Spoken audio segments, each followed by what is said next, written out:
नमस्कार मित्रांनो, स्वागत आहे तुमचं आपल्या मराठी कथा कादंबरी या चॅनलमध्ये। मित्रांनो, अजून तुम्ही चॅनलला सबस्क्राईब केलं नसेल तर प्लीज जरूर सबस्क्राईब करा आणि सोबतच बेल आयकॉनलाही प्रेस करा, जेणेकरून येणाऱ्या नवीन व्हिडिओचे नोटिफिकेशन तुम्हाला सर्वात आधी मिळेल। चला तर आजच्या कथेला सुरुवात करूया। रामायण भाग क्रमांक 1।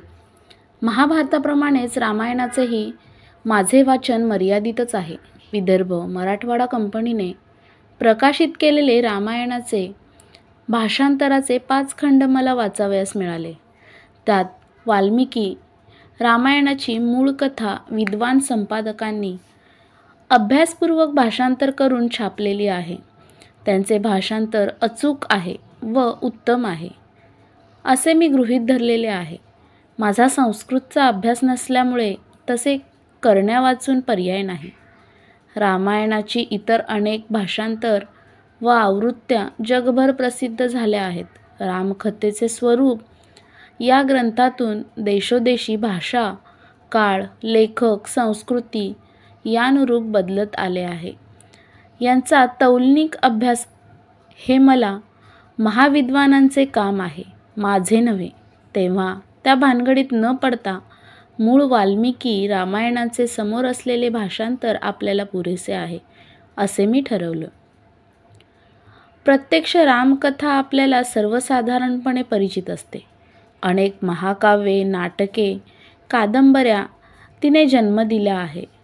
साधारणपणे श्रद्धा बाळगून जशी कथा वाचनात येईल तशी खरी मानण्याकडे आपला कल असतो।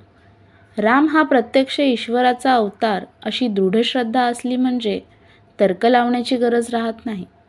माझ्या मनाचा कल तसा नसल्यामुळे काही विचार, शंका वा कल्पना उभ्या राहतात।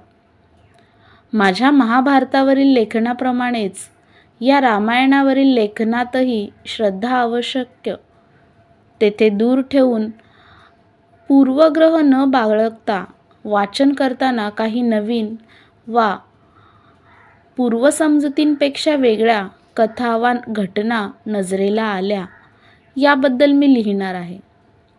कोणाचीही श्रद्धा दुखावण्याचा वा त्यांचा अनादर करण्याचा अर्थातच माझा हेतू नाही। तरीही तसे झाल्यास मी प्रथमच दिलगिरी व्यक्त करते। महाभारताप्रमाणेच रामायणातही अनेक उपकथानके, स्थळवर्णने, यात्रा, धार्मिक कृत्ये यांची रेलचेल आहे।